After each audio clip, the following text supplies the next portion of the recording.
and we're going to talk today about guidance, or something along those lines, prayer maybe, guidance. And particularly, let's look at what doesn't go right with guidance. Because guidance doesn't always seem to come through, in case you hadn't noticed. So in this case, I'll ask folks here too, but the folks online, send us a couple questions so I know what to talk about today. All right? In the meantime, we're going to do our opening prayer. If you'd be so kind as to center. Set aside all thoughts, all worries, all stuff of life.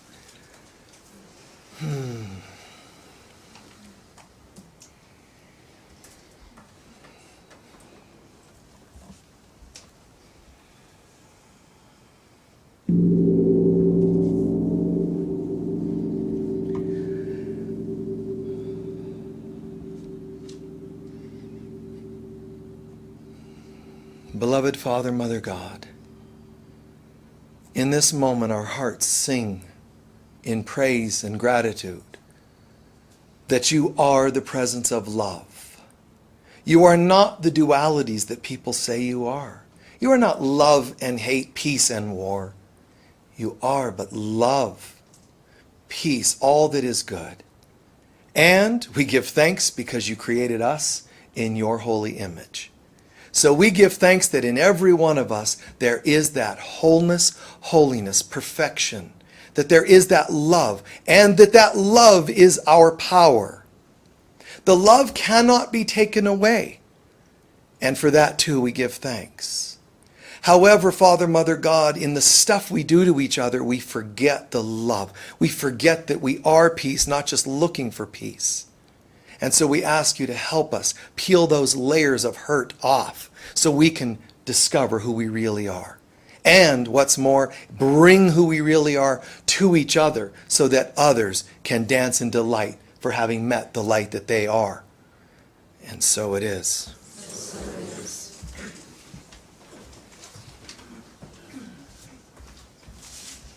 Please join me in saying our mission statement. If you don't know the words, they're on the front of your bulletin.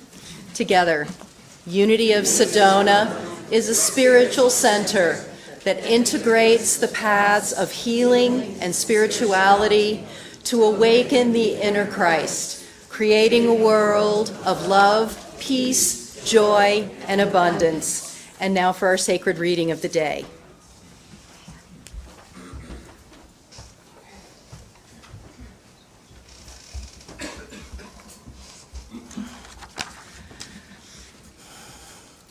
From William Wordsworth. Our birth is but a sleep and a forgetting. The soul that rises with us, our life star, hath had elsewhere its setting and cometh from afar. Not in entire forgetfulness, and not in entire nakedness, but trailing clouds of glory do we come from God, who is our home. Heaven lies about us in our infancy. And so it is.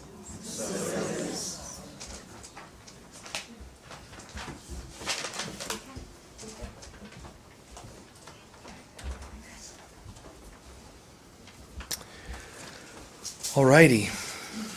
So, it's kind of an interesting topic. I've talked about guidance before in at least a few times, a few talks. Getting clear guidance is one, topic I think we've used in the past, but it's a little bit more challenging in a sense to talk about something like this where I'm talking about guidance that goes wrong.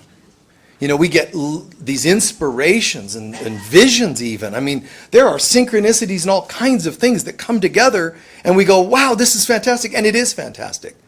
And you are often receiving guidance, which is a great thing.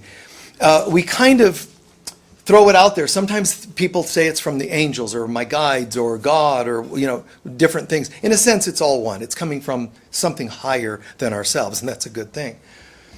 But just the concept that some of these things don't come through. And I'd like to just address that kind of from a heart space.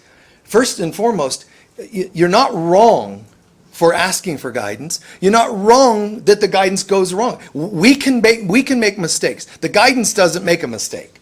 So we say, well, I got guidance, but it was wrong. The guidance actually is never wrong. You could be asking the wrong question and then get an answer that didn't fit and think the guidance went wrong. So it's important to know what to ask and how to ask it. And I'll get to that in just a sec, kind of a punch list of those kinds of things. I usually kind of share some ideas on that. But, you know, in my opinion, along with a talk that I've done a lot lately is the dark night of the soul. Whether you're literally, blatantly, full on in the dark night of the soul, or you're just having one time it happening where guidance seems to not be clicking. Whether it's full on dark night or it's just happening one moment, it doesn't feel good at all, in my opinion. I think that guidance, sometimes failing, has broken hearts more than any relationship. I think it scares us. I think it makes us feel like a failure. All the things you would think in human relations and experiences. Heartbreak, exhaustion, all these things that most hit humans, all can be found in one topic. Guidance that goes wrong. So think about that for a second. You get tired, you're asking, you feel like a failure, you feel like a fraud. I mean, I'm telling all my friends about spirituality, and then I asked for guidance and it didn't happen right. It went wrong. And yeah, it can bring up all kinds of, issues. And when I say guidance, I'm talking about inspirations, I'm talking about visions, synchronicities, inner knowing, whatever it happens to be. All of these things can really bring up, some charges. So the first thing I would encourage you to hear is, guys, it's next to impossible to get it right all the time. So don't go into, what have I done? Just pause for a second. Just start by reminding yourself, if you had, and I'm talking about guidance, even if it's 50 years ago, and you say, God, that's right, that one time it really went badly. Fine. Whenever it happens, past, present, or future, the first thing, just relax and breathe and remind yourself, oh, that's right. It is almost impossible to get perfect guidance all the time. Because even guidance coming from God itself has to go through more filters than a human being can fathom. It has to go through dimensionality. I mean, God can just give one clear message. And all God ever says is, I love you. And we're like, God said, marry that person. I heard it clearly. It said love, so it must mean humans do this all the time. They taint or twist guidance that's coming spiritually to fit themselves. It's the concept of trying to catch a waterfall in a thimble. Dear Lord, I would like you to give me an answer to this question. And it's a thimble, and God's like, you got to be kidding me, So the water's there, the love is there, but you're putting it in such a constricted box of your own liking and interpretation. That's where we get into trouble. So I printed out a quote from A Course in Miracles that should really vividly explain. It says, this is all a matter of trying to know whether your guidance is right or wrong, or whether your decisions are right or wrong. And it's figure of speech. You don't get caught up in the words right, wrong, but how to know whether something's right. It says, in order to know whether something is right, for you, a decision, you would have to be fully aware of an inconceivably wide range of things, past, present, and future. So get that so far? For you to know whether something's the quote-unquote right thing to do, you would first of all have to have an awareness of an inconceivably wide range of things, past, present, and future. Furthermore, you would have to recognize in advance the effects of that decision on everyone and everything involved in any way. To know if a decision is right, you have to completely know the effects this decision is going to have. And then you would have to be certain that there's no distortion in your interpretation of the vision, so that your decision would be wholly fair to everyone. Because God would always find a way for a win-win. Not by our human standards, but it'll somehow be a win-win. In the past, present, and future, affecting of everybody. And then he goes on to say, who is in this position to do this? Who, except a person in their most grandiose fantasies, could claim that they could pull that off? So that's what I meant by, guys, just accept it's next to impossible. That doesn't mean don't do it. It means let yourself off the hook if you slip. That's easily said, of course, when you're full into it. My guidance said invest in this, and I lost my investment. I mean, come on, guys. This is somebody's life savings. And they got in a relationship, and the person took the money and ran. But my guidance said, and I checked, and even my psychic said, yeah, this would be a good, and I checked, and my friends all said, and we all, it all seemed right. Pendulums and whatever you use, and you got with the person, and you lost your life savings. How could that happen? It's important for us to never lose faith in God. It has nothing to do with God. God didn't say, this will show you. That's not God. So what's happening is, we don't realize it is, you're already determined that you want to be with that person. And then you're going, dear Holy Spirit, spirits of light of the north, south, east, and west, join me and guide me in this decision I'm about to make. Guide me. Is this the soulmate I've been waiting for? Tell me clearly, and here it comes. And Archangel Michael and beings of the higher dimensions. And then, 2 out of 3. Now,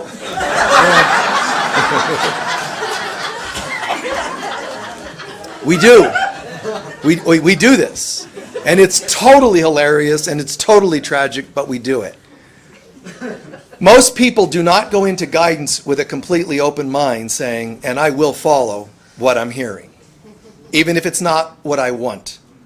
That's challenging because human ego gets in the way, which is only one of the many filters. Here comes that guidance, God spoke to Moses. God spoke to Jesus and speaks to you. God speaks to everybody every second of every day, believe it or not. God is speaking. But it's not conversation. That's why we can't hear it, first of all, because we're used to, when we hear something, it has to be conversation. We don't know what it is to just hear something because it is known. I'm conveying to you love. And you got it. Humans do a different form of interpretation and conversation. So God says to Moses, I love you. Tell the people of Israel, and all the world for that matter, I love you. Moses hears, I'm only going to speak to the people of Israel, not the world, first of all. Second of all, he doesn't hear, I love you. He says, they're going to beat me up if I go and tell them Jesus saves or whatever. God loves you. It's like, no. He's talking to some very hard people at the time. So they have to hear, don't kill, don't steal, don't. That's what they had to hear. So when Moses heard 10 commandments, he actually only received one recommendation, one suggestion, love. It splits into 10, and they're commandments of don'ts, where all it needed to be was love. If I hear love, it means love. That means be loving. Even Jesus goes and gives beatitudes. And then he's like, oh, they're totally not going to, I know they're going to screw this up.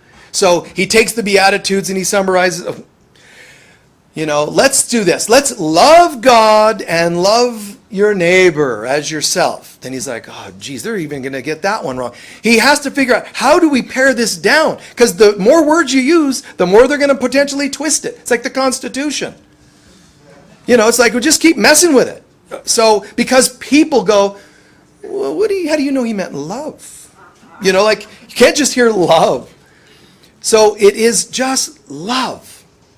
You won't kill someone if you love. You won't steal if you love. You won't covet if you love. But it wasn't going to be heard at that time. Muhammad shared things, his people weren't going to hear it the way he heard it, so it came through a different form. Every channel on earth, including me, every one of us that are seemingly guided and hearing and sharing something, all the words are either, you could say, sometimes perversions of the channel. That happens a lot, and by religions and politics and all that. Or sometimes it's a positive. It's someone saying, let me interpret this in a way that you might hear this today. So sometimes it's a perversion of the message, and sometimes with all appreciation and approval from heaven, it's an interpretation that helps. Sometimes it hinders, that's blocked guidance, misguidance, and sometimes it's helpful. So even A Course in Miracles took the form of hundreds and hundreds of pages. But it was all in the approval of heaven because that's where people are at right now. There will come the day where love is all we'll know, hear, want to hear, interpret, and so on. We're not there yet. So I'm not putting down that there's more words at all. I'm saying we have to learn the difference between guided interpretations versus misguided interpretations. So that Course in Miracles quote, it's like, it's like, who could say that they're this clear? Because the guidance isn't just hearing something, because you're going to hear some version of what you want to hear. Even if you hear, leave this relationship. I didn't want that at all. It just came through. And so I'm assuming that that was the guidance. It could be. But sometimes subconsciously you want to leave it, and you're still affecting the reader. So when you get a reading from anybody, try and choose people that know how and choose to get out of the way. Instead of people that are just so amazed at their skills, get somebody who's humble. Get somebody who says, let's ask God, who starts their day of readings, and maybe even every reading with, let's ask. Let's ask that we get out of the way. The same as you should do if you do a reading on yourself. But guidance, guys, I feel really good. I feel really connected. I've had so many things happen for me, books come through and all kinds of miracles. But still, I'm in a human form. There's a certain amount of density still. So guidance comes through. It's got to go through filters. It's got to go through, all kinds of little roadblocks. The little stop sign and the thing that's going to go up after you pay your toll. There's all kinds of these things, the Monty Python, and what is your favorite color? The guy at the one side of the bridge testing you before you're allowed to walk over. There's lots of those little characters in us that are blocking that guidance. And, one of the ways we know we're growing is when more and more of those filters are falling away. However, it's challenging. And so one thing we have to do is, I'm going to suggest, is forgive yourself for any time in the past you don't think you heard it right. Anytime something seemed to have gone wrong. Yes, there's probably other people that made it go wrong. You should probably forgive them. I'm not saying enable their behaviors. I'm not saying that if they harmed you that that's okay. It just means, okay, I get it now, and be willing to say, time to say goodbye to that. Don't hate them, but goodbye to them. In here. Then, of course, forgive yourself for any fears that might have come along the way. There's a few examples I can give. One time when I was in my early 20s, I was guided to move. And it felt really right. It felt great. I knew since maybe high school, maybe earlier, but for sure high school, I knew that I was going to move. Now, none of my family members ever moved out of where they all lived in Southern California. They never moved from there. But I was the only one, and I didn't fit in with them anyway, so I'm like, this is going to be fine. So I found a place. I thought, okay, I'm going to move somewhere. There's a place called Sedona, Arizona. So I took off and took a road trip to this place called Sedona. It was, I think, 1982, maybe 81. And came here. I was married at the time and had a newborn, maybe under a year old. Came here and looked around, and wow, this is kind of nice. It was a fraction of the population it is now. But it was just beautiful, and there was a vibe. But my favorite thing, it was, I think, December. And so there was a little bit of snowfall. Man, I love snow. So it's like, it was gorgeous. Green trees, red rocks, snow. It was like just a great magical vibe to it. And I thought, okay. And I talked to a couple people about where I might live and what I might do and teach and all that. Went back to Southern California, and a friend of mine said, hey, I'm thinking of moving. I heard you're thinking of moving. Yeah, I'm going to move to Sedona. Oh, well, I'm going to move to Oregon. I said, really? Wow. And we talked about it. And he said, yeah. And I said, why go to Sedona? It's amazing. No, I'm going to go to Oregon. I thought, really, So I moved to Oregon. I moved to Oregon and stayed there for about a year and moved back to Southern California. Why did I go to Oregon instead of Sedona? Because I was afraid. I was not being courageous enough that I could pull it off alone. When I heard that a friend would move with me to somewhere, it felt what? Safer. Yeah, safer. So the guidance, synchronicity, a friend, he's wanting to move too. It must be meant to be. And I went to Oregon. I probably still haven't forgiven myself completely for going to Southern Oregon. I moved back there later for a couple years because it was safe again. Not, the guy was gone, but I moved back to Southern California. Why? Because what happened is I made a move, but it was not the one I was supposed to have made. So I had to go back home, regroup. Why? To do the right guidance. Now was it Sedona? No, the door had closed. It's okay, because I moved where I wanted to move. We're greener. I didn't have the courage to go all the way to Washington State, because I saw posters. I would look at posters in people's room, even as a kid. Oh, look at how green. Moss. Oh, moss. I'm like in love with moss. Look at that. And trickling little water, right? It's like reminding me of my days and other lives in England, waterfalls and streams. Like I'm going now. This was totally me. In high school, I went to Disneyland with some friends. And we're like, hey man, how's it going, man? We're trying to be guys and hang around Disneyland. You don't want to have too much fun because that's not going to look cool enough. But why were we at Disneyland? So we're at Disneyland and we're like, hey man, you want to check out the Tom Sawyer Island? So we went over to Tom Sawyer Island and I'm like,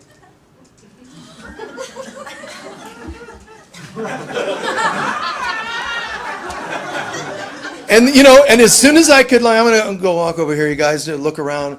I start walking. As soon as I was out of view, shoes, socks off, running, water, and I was lost. Like I wanted to live. And I thought, can you run away from home and live on Tom Sawyer? Like, would anybody know if I hid out like in a tree? I swear to God, this was my high school mind. And I wanted to do. That's how much I love it. So I went to Oregon thinking the posters said it was Oregon. There's no. There's barely any of that left. I got to Oregon, they clear-cut the mountains. It's just really gross. They clear-cut the mountains. There was as much smog as there was in Southern California, and it was as hot because I moved in the summer. So I got to Oregon, found no trees, and it was 100 degrees, and I went, what am I doing here? So I moved back home, back to Southern California for a year or two, and then got to move to the greenery.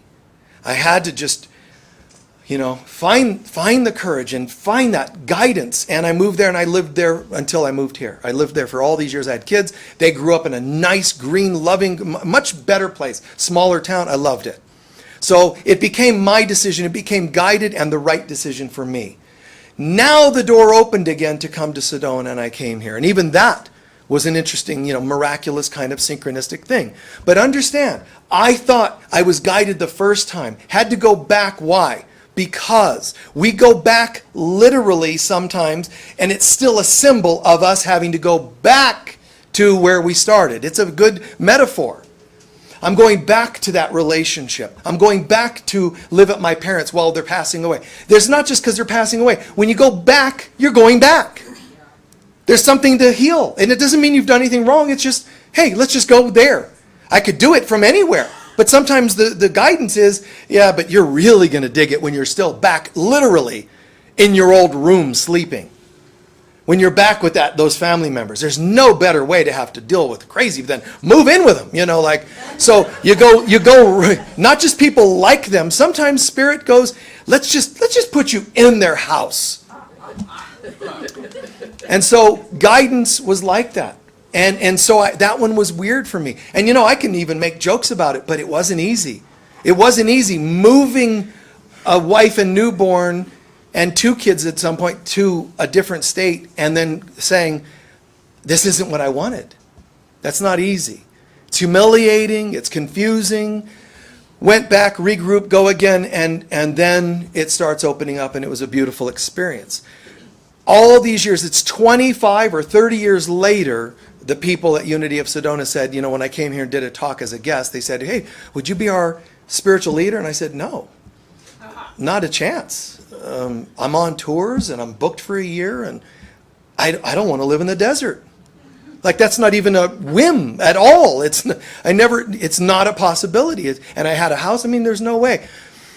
But I've told that story, so I won't go into it. But it's just, I teach to stay open, so I stayed open. And then boom, boom, things opened up and clicked. And so I moved here.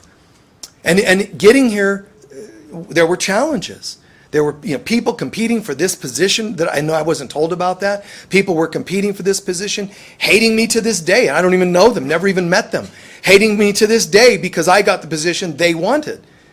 If I would have known anybody was up for the position, I'd have said, give it to them. I never want to fight for anything.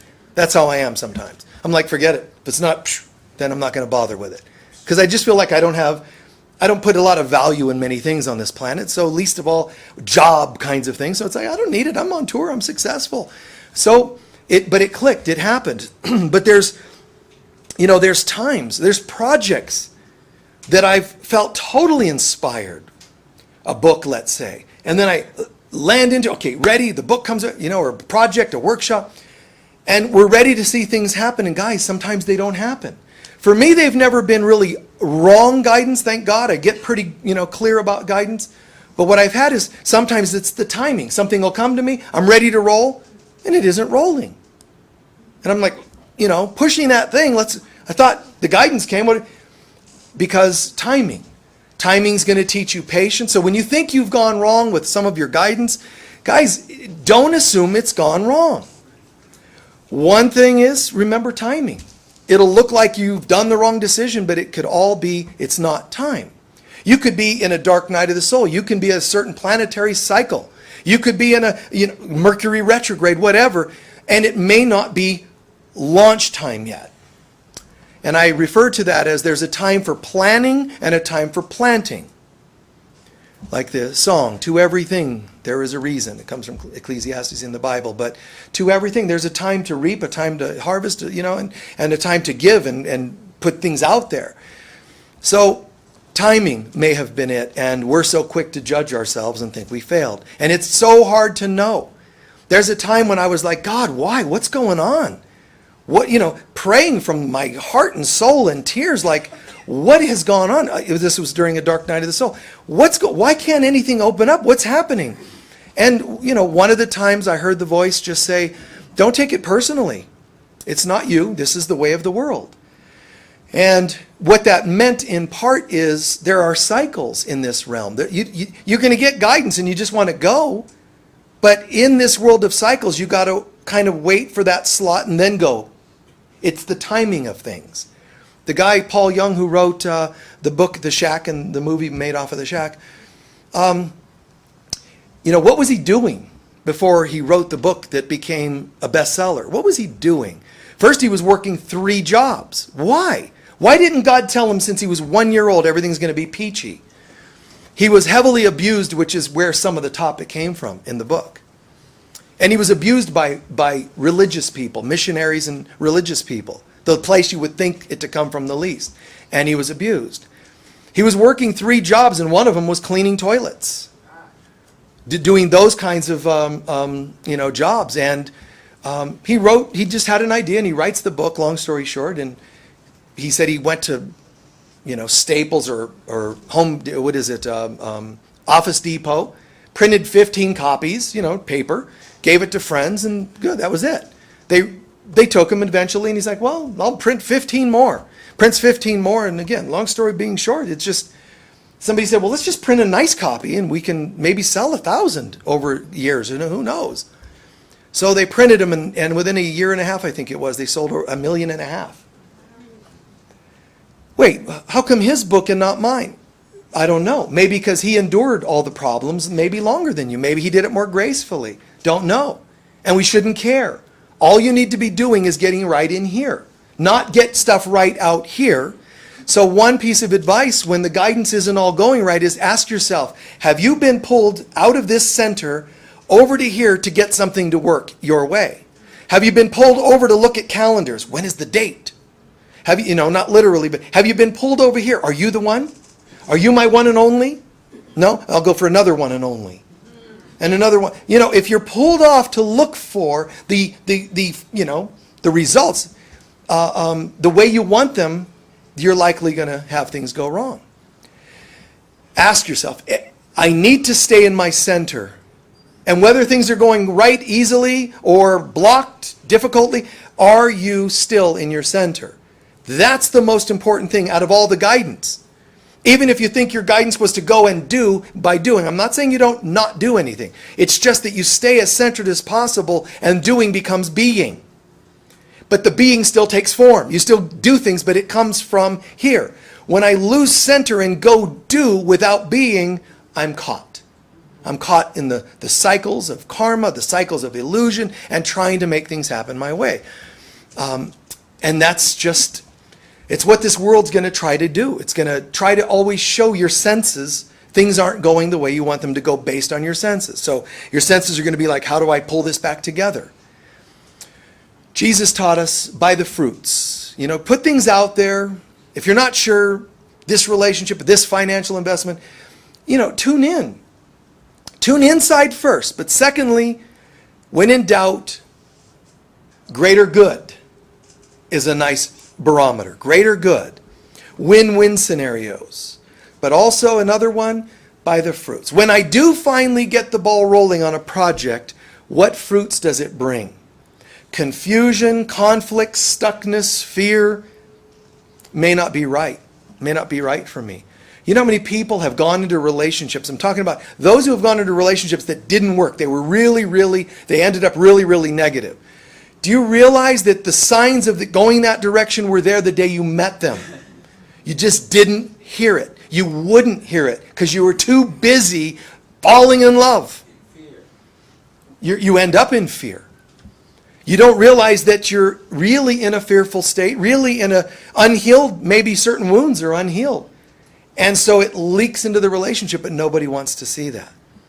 So it's kind of a bummer, but it's self-inflicted blindness because of what we want. So think about times when you've asked for guidance and it just didn't go the way you wanted it. Guidance in a relationship, for example. God, is this the person? Well, now, what did I ask? Is there anything wrong with me asking, is this the right person for me? It seems like a really simple question, and God should have no problem going, yeah, they would be, or not. And when I say God, I'm talking about anything that would be your guidance. As soon as you ask the question, you're already wrong. Because God never speaks about people. It speaks about you. Because there's only you. All we are is reflections of you. So if you say, God, is that the right person? God's going, you're schizophrenic. You're asking me about others that aren't there. All those are reflections of you. Ask me about you. And what is it you would like? Would you like a person to reflect your wounds? They'll be great. They're definitely the right one. I would hook up with them right away. Just rush in. The more you rush in, the more wounds they're going to bring up. And my beloved, this is a great chance for your great healing. I'm all for it. Because God's only going to talk to you about you. And we're asking God about others. Bless you. So what about career? Okay, God, is this the right career? God's actually saying, I want you to be happy. I want you to feel peace. Believe it or not, if God's answering you, I'm just using it as an example. If God's answering you, God's going to say, what do you mean, is that the right job? Yeah, because this one pays well and it's also got retirement. Again, you're talking about stuff, and God's going, why aren't we talking about your soul? You're asking me about people. I want to know, like in dating. Let's talk about your soul. Now you're asking me about career. I want to talk to you about your soul. What is your soul's purpose? Yeah, and it pays well. What is your soul's purpose? And the benefits are great. What is your soul's purpose? And I've heard that this company is going to be bought out and then there'll be all kinds of great opportunities to travel. Yeah, that's the job. Just go. You're going to just get an approval that's going to come from yourself because that's what you wanted to hear. But God isn't actually saying right jobs, good jobs and bad jobs. God's going to say, you're light. Why don't you just start looking for light? In yourself first and then reflect it elsewhere. Soul mates, soul's purpose. What about moving? People will ask me, Michael, I want to move. Is this a safe place? Wherever it is. Is this a safe place? Because there could be some earth changes and flooding and okay. God's going to say, I want you to feel happy. So the bottom line is, if you're going to move someone that's safe, somewhere that's safe, and the place is just a drag, I'd rather die somewhere that I'm happy than live somewhere eternally where I'm miserable, because that's called hell.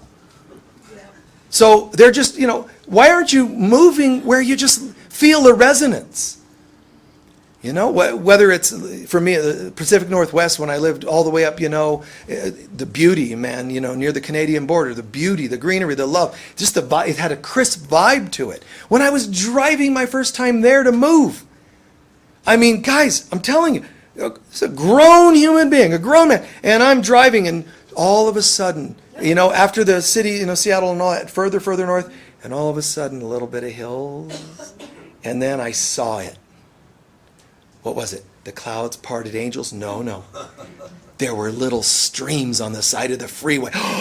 That was a stream. That's what happened to me. I'm like a kid, man. Streams! Streams! Like, look, mommy, streams, It was like, and I knew, man, oh my God, I can't wait to get out, to move, and I loved it. I just loved it. So to me, it's about what you're looking for inside. Why don't you look for something that reflects your higher self in relationship, career, and moving somewhere? Why don't you just check into something that feels that organic? And I could have lived there forever, really. I loved it. But, then I said, if ever, one time I was here on tour, and I said, if ever I were to live in anywhere in the Southwest, it would be this place, Sedona. Next thing I know, I'm invited to move here, and I move here. So we all know what we're doing before we do it. Some part of me knew this was going to happen, but the human filtering part said, it's not possible. So we start to realize, God, what does God want me to do? We say, but we don't really want the answer. There's a really easy way, and I've talked about the technique, but there's really easy ways to have guidance, to know what God would want you to do, which I'll come back to in a sec. But coming towards a close here, what about healing? How do I get guidance when it comes to healing? How do I say, God, heal me? Or what do you want me to do so I can be healed of a certain ailment? God can actually see you sick to tell you how to heal, believe it or not. God doesn't say, double doses of Robitussin. God doesn't speak in those terms. So what does it do? God, if anything, God would say, why don't you ask me to help you heal your beliefs that you can even be sick? Back to soul. Help me reach soul in relationships, but now I'm sick. Help me reach soul in my illness. That should be our goal. But people don't do that.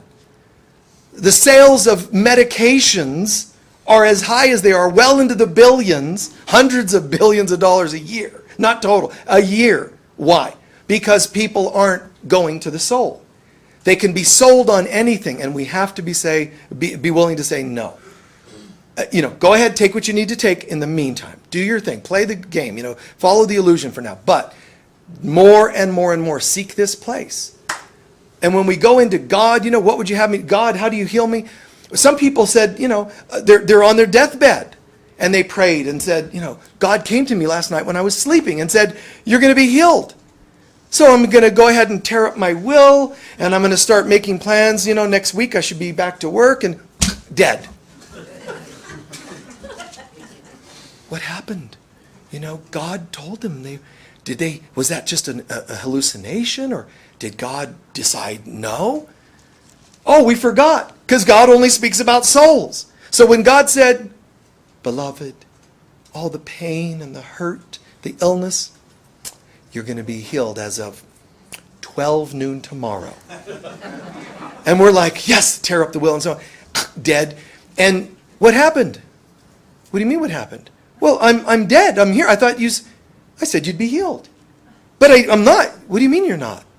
See, you're thinking, I wanted my body fixed. You got healed and got to walk into soul. See? And then you go, well, this is unacceptable. And they go, great, go back to earth then. Bye, boom, gone. You get to have another body to get attached to and get all caught up in and get sick and pray for healing so that next time you can understand what it means. And there's people with financial investments.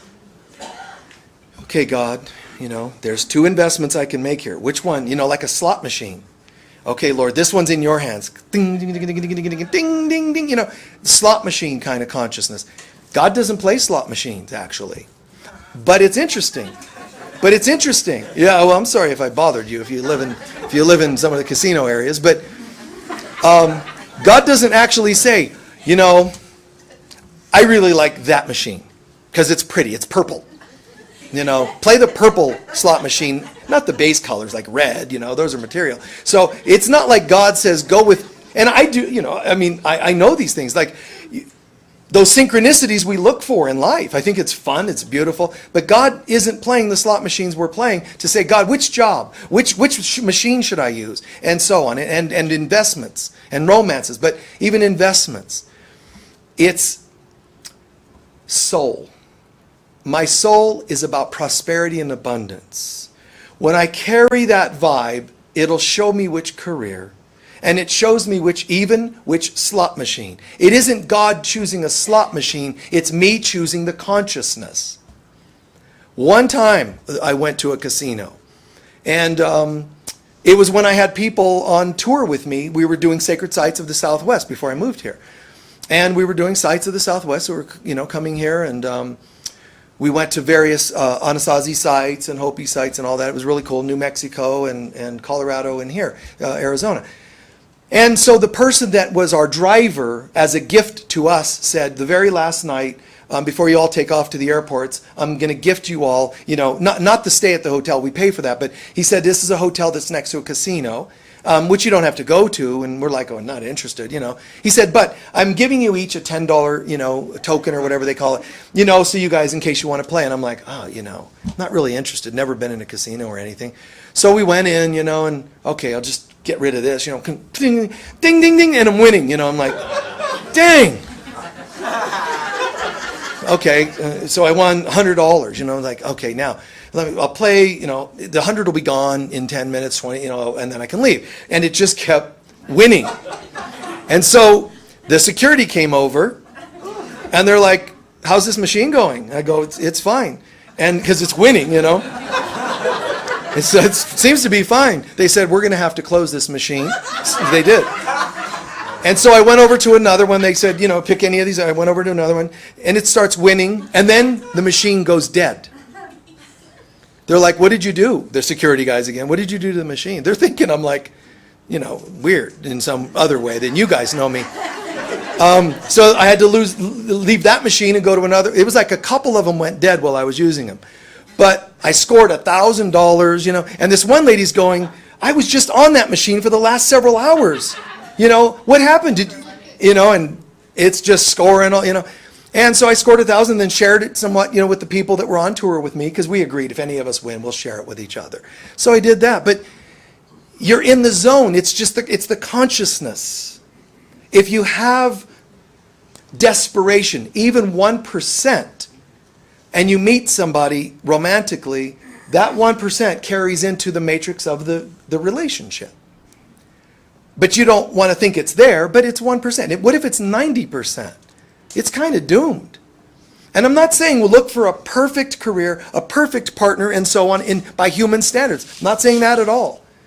But I am saying that we get in the right zone and we go for soul. What would be the greatest thing for my soul?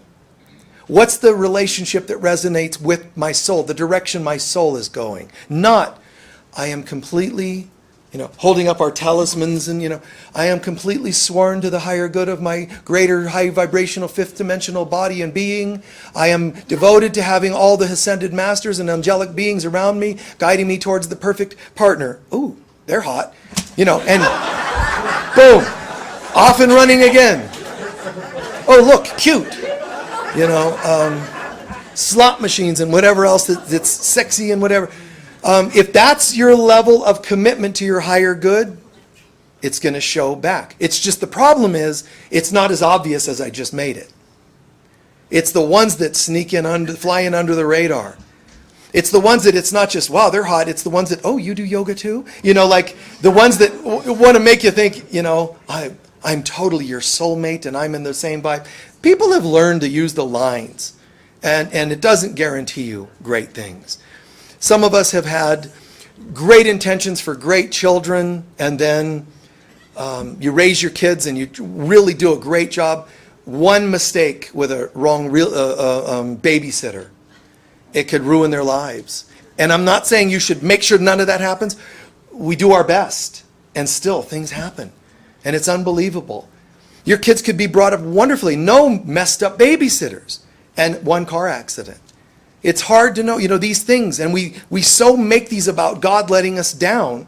How are you going to get clear guidance from a being you don't trust? It's not going to work very well. So, getting clear guidance is a matter of divine trust. Trust in the divine aspect of God, not the one we've created, but the real aspect of God. Trust not in the egos of people, but trust in the souls in people. So if I meet somebody and we connect, great. They're souls, and that's the part I love. The humanness is just the humanness. It might have lessons for me to say hello to or goodbye to. I'm not going to get too caught up in it because that's the humanness. What I want to do is love the soul. I want my soul to be the one that's the doing and the loving, and I want it to be your soul that I love. The human parts are just going to get into trouble. My humanness is really attracted to your humanness. Well, my humanness represents my most mundane, broken self. Why would I want it being the guide in my guidance? So keep it in mind. When you're seeking guidance, here's a quick punch list, bullet point kind of thing. When you're looking for guidance, always remember, first, ask to set the ego aside. Just do your best in your own way and words. This is what Edgar Cayce did in his readings.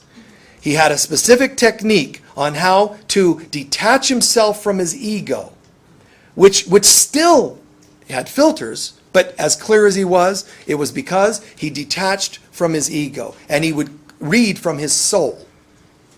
The soul is the lightest thing a human will ever know and understand. Beyond the soul, there's pure spirit of God within us. The soul is still the evolving, quote unquote, part of us. The spirit part is the perfection. The soul is the evolving. The humanness is the result of our decisions when we're evolving. Our guilts and shames of making mistakes while we're evolving, or the opposite. So do your best to ask to step aside from ego. Then, what do? Ask your question? No. I would even ask for the question. I would ask for the right wording of my question. It's a novel concept, huh? Ask for the wording. Well, what's the point of me even being involved with asking? Because it's your higher self that would be doing this. You're still involved. But ask even for the wording of your question. Because it helps also guarantee there's less of my head deciding the answer. Because if I'm involved in asking the question, it's already, steering me in a certain direction for the answer. So, ask for the right question, then ask for clarity on the answer. Now the answer comes. I would also recommend asking for clarity on interpreting the answer. It sounds so, Michael, it's so trite. I mean, that's so simple. Why bother? Guys, you're going to get an answer, but your head's going to try to still mess it up. So please add proper interpretation of the answer, because the ego is going to try to mess it up, because it's still going to try to get its little tentacles in throughout. So ask for the right question, get the healthy answer, ask for the right interpretation. And last but not least, and this is whether you're reading for other people or they're reading for you or you're reading for yourself. Last but not least, ask for the direction and the right actions to take from the reading. The right actions and the courage to take those actions. So, see what I'm doing? From A to Z. My question, please. Get out of the way, ask for the right question, and on down the list. All the way to the point of, now, wow, I got the guidance. Now, I would like the courage and the direction in action. I'm even asking for action steps. 3-dimensional, practical, who to call, what to say when I talk to them. And it's very, very cool. I don't sit around with my punch list. Did I do that? It becomes a very natural thing. And if ever I forget a major piece of it, by accident, which is not an accident. It's where the head got in the way and blocked, reminding myself to do a little proper procedure. That's usually when something's going to go a little wrong anyway. But this is so practical that you'll even be guided what words to say in any given situation or even a phone call. There are times I'm involved with something or a team of us are doing something and it blocks up or something, and all of a sudden it'll come to me. One word. Say this one word. Ask this one specific question. Something like, and it opens everything up. And if you were to look for the feeling I'm describing when I do that, usually those things are win-win scenarios. If I'm counseling two people that are arguing about something, business, let's say, all of a sudden, there was a guy who owned a several million dollar organization, a construction company, and he was trying to sell it. And there was a lot of businessy kinds of things going on to make that sale happen. And they had to hire attorneys and so on to get involved to mediate the business deal. And it wasn't working. They had already spent hundreds of thousands of dollars so far on the attorneys trying to get this to happen. And this guy's just telling me, he's like, man, we tried everything and it's just stuck, so it looks like I can't sell the business. I said, I'll do it. I'll do it. What do you mean? You go, yeah, I tell you right now, here's what you do and here's how to say it. Well, no, you don't understand. There's a lot of professionals and the lawyers and how did that work out? They had already been in the hundreds of thousands with them. And I said, okay, here's what you do. You're going to get together with the other people that are talking about buying it, and then you tell them these specific words, boom, boom, boom, these words, and offer this, this, this, and they're going to get this and that. And you could see the light bulbs are going off, but it still was like, this is too good to be true. And he did it, he sold it, and he paid $100 for his session. Not in the hundreds of thousands. I don't go, well, now that you made some money, can I, and I think that's a beautiful thing, and sometimes it's a frustrating thing because humans will expend so much energy and money on things that are worthless, including relationships and everything else, because they won't listen to guidance. Guidance is everyone's right. You are entitled to miracles. It's righteous to say, God loves me. God loves me and is guiding me towards a better life. I just need to listen. She's got it. Okay? I just have to listen. And then what? Apply. Apply. And then when you apply your answers, go ahead and watch the fruits, the results of your decision. Because even though I apply it, I don't just suddenly take my hands off the wheel and shut my eyes and do nothing. I still do my best to take responsibility to watch the direction it's going, meaning in case I've meddled or missed something, and I can, make little micro adjustments. So watch, even with all the guidance, still watch where it's going. Make sure it's a win-win scenario. If something feels like someone starts to lose, you might still come in with new guidance to make a micro adjustment to bring that back to square. Does that make sense? All right. So keep this in mind. Apply this in every way you can. Left and right, up and down. Relations, finances, and everything you can. Please be the ones, hearing this, please be the ones to do this differently. No longer believing that we're separate, therefore no longer believing we have to work hard to get clear guidance. God is not apart, therefore it shouldn't be challenging to get guidance. If anything goes wrong, it's us, not God. It's us, and we're in the way. Practice getting out of the way by praying and doing all the steps to, the bullet points to getting clear guidance. But remember, I started with, when you've made mistakes, own them and forgive others and yourself for the times you did get derailed. I could have said, oh, well, my God, why I made a mistake moving to Oregon, let's say. But I also could have said, the other guy talked me into it. We do that in relations. Oh, I let them talk me into it. Guys, I was not courageous enough at 22 to just move to a completely different state with a newborn kid. I didn't have the courage. So I transferred or projected the responsibility on someone else, because if there's a couple of us, I know we could pull it off. You see? And didn't have the courage. I have to own that. And so now do you get it? Yes, I do. Do you believe you could have pulled it off? Yes. Would I have still been afraid? Absolutely. But if God is with me, what could be against me? Is it okay that you were scared? Oh yeah, totally. I was not brought up in a family of giving confidence to me, but now, is it the family? Sure, they were not being kind and nice that way, but I didn't have to believe them. I didn't have to believe family members, friends, wife, kids, or anything else has the power to make me not believe in guidance. So you plug in and you listen to that guidance, and then people have said this many times, but Michael, I did that and it still went wrong. I have no definite answer because every circumstance is different. Why did it go wrong if I trust it? There's no one answer for everybody because we're so different and so are our circumstances. Make sense? That doesn't mean there's no answer I can share at all. I just shared one for 45 minutes. But those are only guidelines.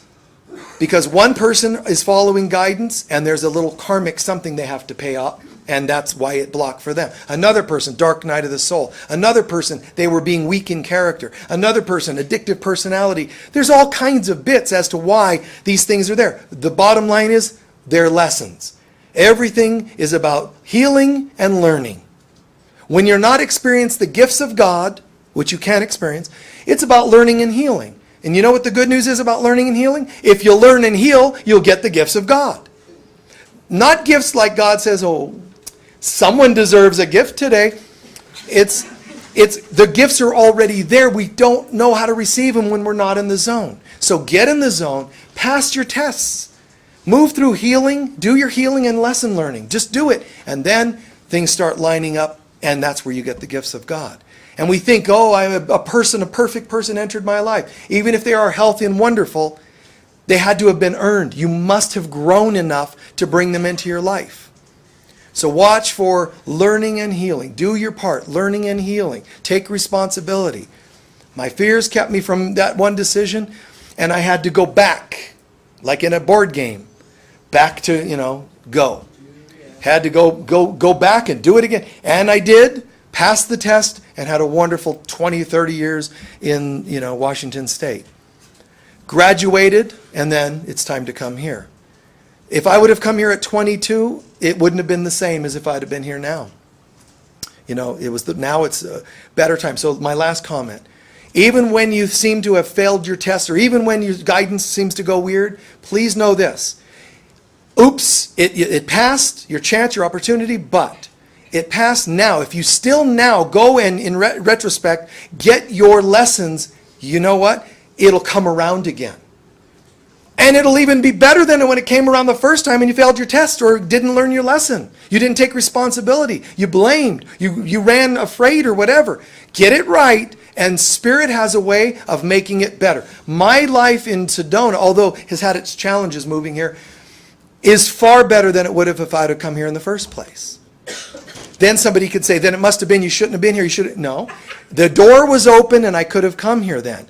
I will own that I was not courageous enough, but then I learned my lesson. Now I came back, and it's far better than it would have been if I'd have come then. Does that make sense? Yes. So if you fail your test, no biggie. Learn, and great things, even greater, will come. Let's take a few centering breaths.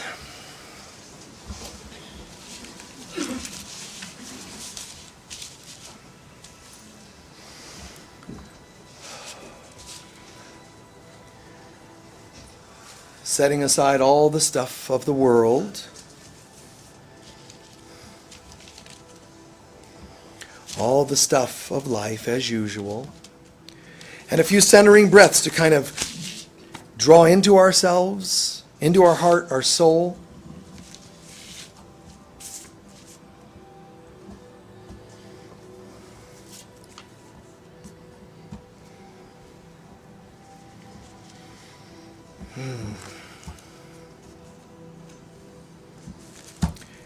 And as I promised I would come back to the famous, I just wish I knew what God wanted me to do. I just wish God was clearer. God would speak to me. If only I knew. If only I could get guidance.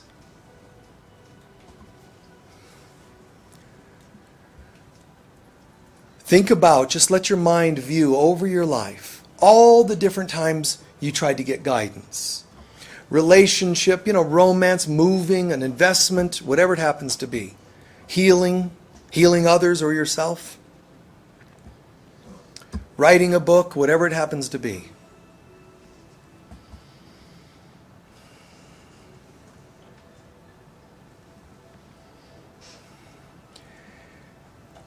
And also just browse through your life to all the different ways you tried to get guidance. Of course, there's many, the majority of the time, people don't even ask for guidance. They just try to make conscious decisions on their own. Besides those, look at the ways you've tried to get guidance externally. It doesn't matter if they were good or not good, healthy or unhealthy. Just be aware of all the ways. Flipping a coin, watching for signs, readings, all the different ways.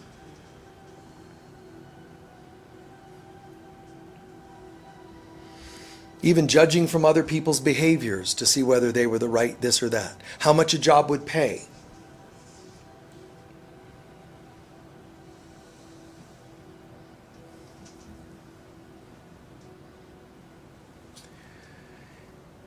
And if you were to look in the mirror right then, no matter what memory or circumstance you're looking at, if you were looking in a mirror and were honest, you would see a person who had a little bit of stress, uncertainty.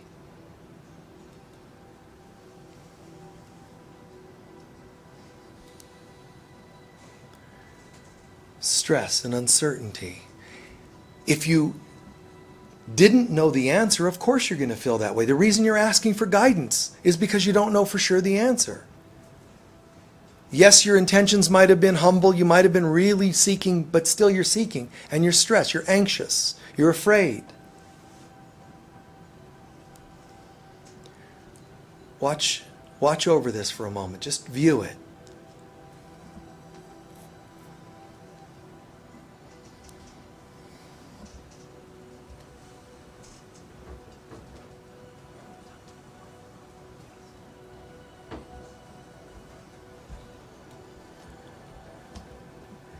And then, one route that we unlikely took is this. You now look back at yourself, the stressed, fearful person of the time, and ask yourself, if there were one or two spiritual feelings that you could have downloaded into that person that would have resolved everything for them, what would it have been? For example, love and abundance. If the issue was financial, love and abundance would have been a good state of mind.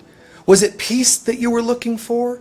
Was it clarity, certainty, courage? Think of the best two words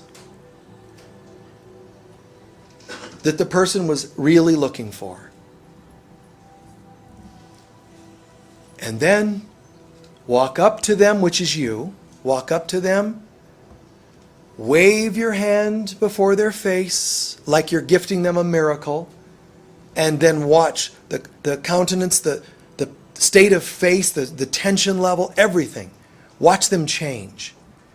See them finding peace, certainty, like, oh my God, the presence of God has just come over me.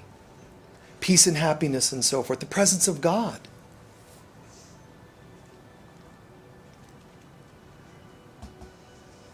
And then imagine, now that they have that divine feeling, what decisions might they have made in that time?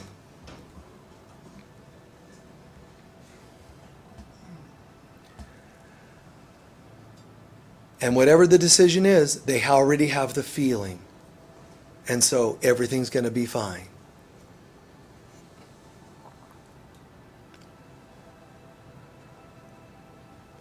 Watch that person that was you in the visualization. Watch them just turn into sparkles of light. Magical sparkles of light. And then breathe those sparkles in through your breath.